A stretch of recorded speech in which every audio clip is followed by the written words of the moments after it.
Some of you might know that I am organizing an exhibition. It is called Sharp Art. The exhibition is going to be held in Italy from the 6th to the 13th of July. As you might expect, as you might guess, it's not an easy task to organize an exhibition. It's going to be just for knives. It doesn't have any commercial intent. And I'm going to show what a knife can be in terms of technical achievements and beautiful aesthetic achievements. Uh, I think that you can understand that it's not easy, and sometimes I feel frustrated. There are a lot of setbacks, but at the same time, there are even beautiful things happening because some makers are sending me the creations that are beautiful creations without asking anything, and I am very grateful to them. One of them is Michal Komorovsky, a great artist, European from the Slovak Republic, and he sent me a dagger, short sword that I will show you in a few moments. But before, I would like to tell you a little bit why this dagger is perfect for the exhibition, not just for aesthetic reasons, but even because there is a story that I want to tell with this exhibition. The story is going to be of different kinds. It could be in terms of design, in terms of technical details, like who invented the keyhole. Some of you might know is that way of connecting the blade to the handle. Some might be historical. And the dagger of Michal Komorovsky is fits perfectly well in this kind of discourse, this kind of um, story that I would like to tell. But before I go to his blade, his beautiful blade, I'm going to show you what a dagger is, even not just as a tool, because in history, of course, it was used as a tool in wars and so on, but even as a piece of art, and even something deeply connected to the culture of the society that the maker is living in. And to understand what I'm saying, in order to understand what I'm saying, this is another kind of dagger that is going to be present at the Sharp Art exhibition. This dagger is from Africa, early 1900, and as you can see, comes with this beautiful sheath made of leather. And I'm going to show you it comes out because the shape, as you can see, is not a shape of a uniform blade, but has a leaf shape. There is a sort of fuller in the middle. You might see it a little bit better here. Some marks on the blade here and here. And as you can see, it is sharp, not now, not that much, but it is sharpened on both ends. And the main reason for this is not, it could be used, it was even used for wars, but this kind of blade, it was used mainly for ceremonial intent, in terms of religion, or for a status into the society of the owner of this blade. So this is just to show you that a blade can be more than just something that is used for cutting. You have to remember that in some populations, especially in Africa, it was used even as a coin. As money, not as a coin, sorry, as money. And so there are multiple purposes of a knife, and there is not just the function of cutting tool. Um, Especially, I would like to show you the reason why I hope that most of you find this attractive. And the reason is because there are even lines. geometry and lines and the carving of the blade have a lot to do with how we perceive the beauty of the knife, and one of the reasons is even the movement of the lines, circles uh, that are very smooth in the transition between one curve to the next. The fact that it's not a straight line, it makes this, as you might imagine, even the curves of I don't know, a beautiful girl or a beautiful man, or the curves of a car. They are all meant to show elegance and flow, and attracts always our eye. Of course, there are even the possibility to do exactly the opposite. So instead of curves, having straight lines, but in that way, your intent is different. Is not towards elegance and sexiness, but is more towards something that is gonna cut your imagination, and so it makes you feel a little bit more uncomfortable, gives more of a feeling of strength and power. uh, this one is, I think, a beautiful example of instead of curves, and you will see that these kind of curves are going to be present even in the blade that is Western blade, which is the dagger by Michal. So this is one example, but I'm gonna show you another one if this wasp is not gonna bite me. It's a little bit more difficult to put it back in, but I'm gonna show you again how beautiful it is, how well it fits into the sheath. And both these blades are from the Democratic Republic of Congo, different tribes, uh, and this one is another example of curves. So in that one, you were seeing curves of this way. Instead, this one is more of a flow of a sea, or the of a far distance horizon, and of course it is pointy. You can see it might be used even for offensive reasons, but the main objective of this blade was again for social status and for religious ceremonies. So I want to show you again, even here, what it was trying to achieve, whoever made this blade. There are curves. In this case, is more pointy.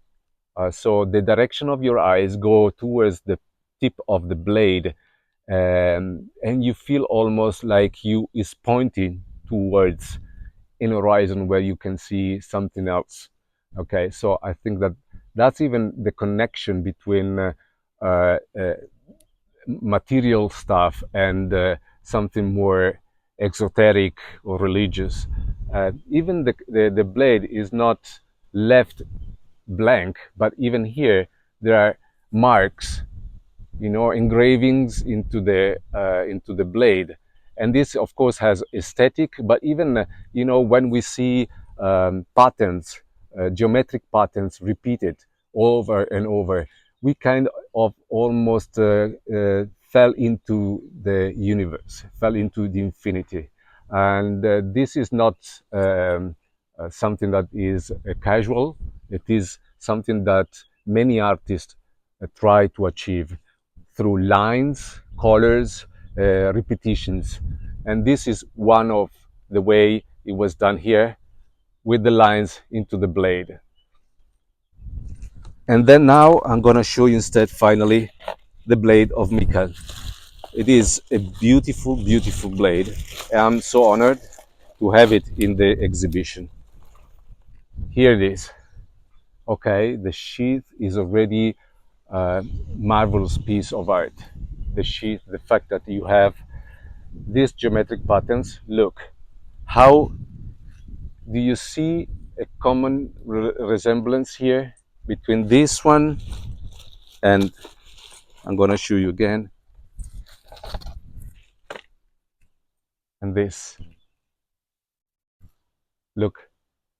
And I'm sure that Michal didn't look at this blade, but sorry, I'm gonna show it here. I probably was outside the camera. Look, you see, and this is a pattern that is common into this a geometric pattern that is common to different cultures and societies. And I'm sure Michal didn't see this blade, the African blade, but probably was inspired by geometries of our tradition, the Western tradition, and the geometry of the blade. So what is beautiful even of the sheath is that is already a tell of what is going to be inside in terms of shape, but in terms of character of the blade. You see, it's, let's say it's menacing. Okay, there are already some parts of the blade coming out, which is the guard, and so you can already appreciate something of the blade that is going to be unveiled once you take it out. uh, the work is fantastic on this leather. It is outstanding, and it is very elegant. And then here it comes the blade. You will see some maybe marks is from the sheath.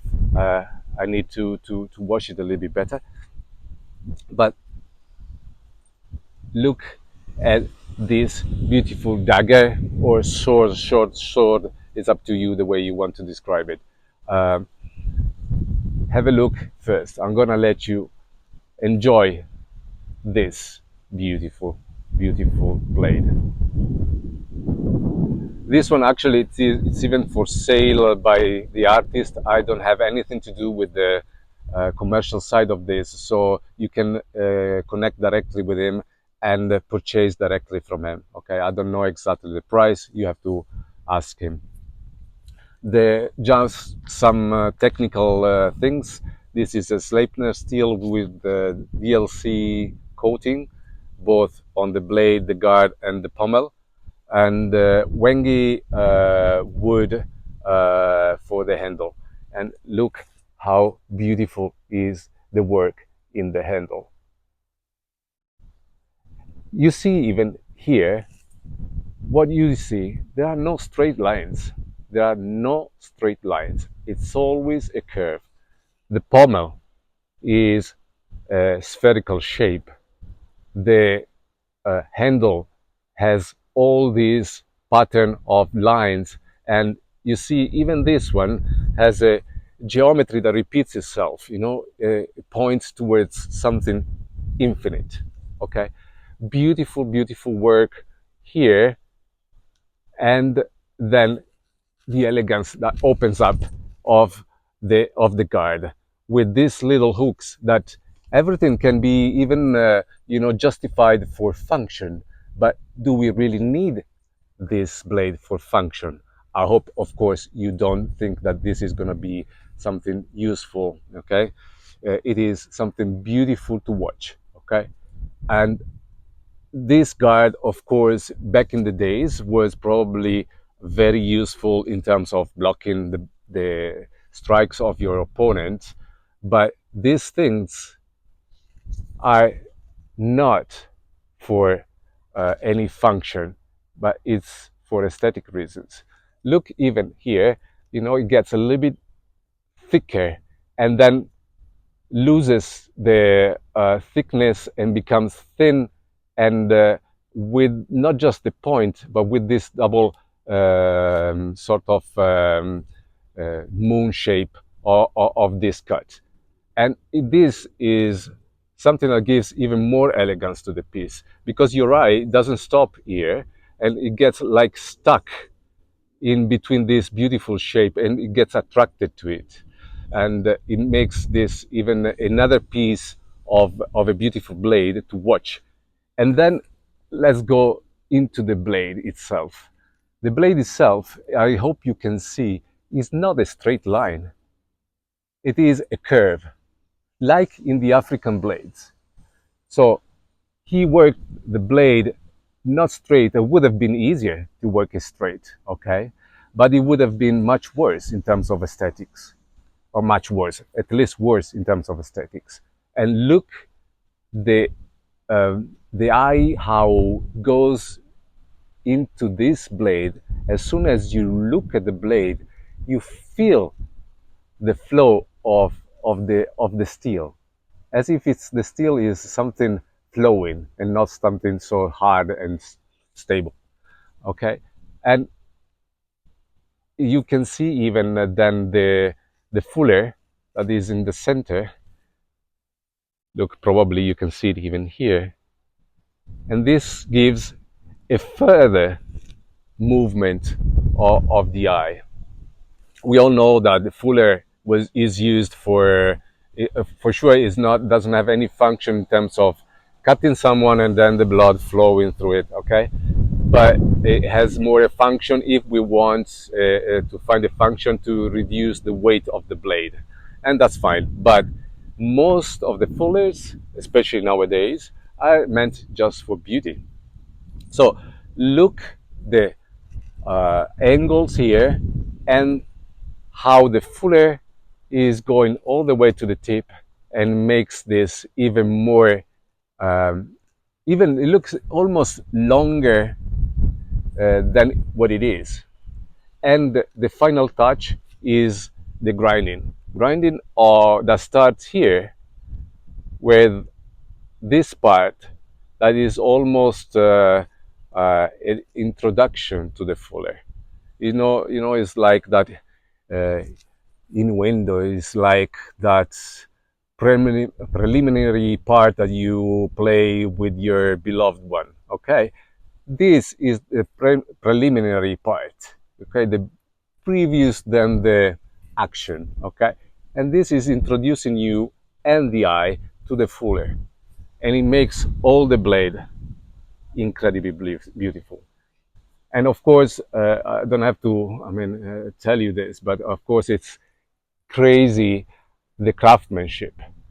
In order to do a blade of this kind is not easy. Not everybody is capable of grinding a blade with this symmetry and even elegance. This is double-edged, so in many countries like mine, you need permission to have this kind, and you have to tell the authorities, as I have done. And this will be displayed at the Sharp Art exhibition. But of course, feel free to contact Michal if you want to purchase it even before the exhibition. Okay. I hope I didn't bother you too much with these details and more artistic than functional description of the blade. And I hope you enjoyed, and I hope to see you if you can. Come at Opicina near Trieste, beautiful place between Italy, Slovenia, and Austria, and not that far even from Croatia. So if you are going on holiday to Croatia, come and check the exhibition. Stop by, and I will gladly show you all the blades. Sharp Art Exhibition Opicina. Ciao. See you next time.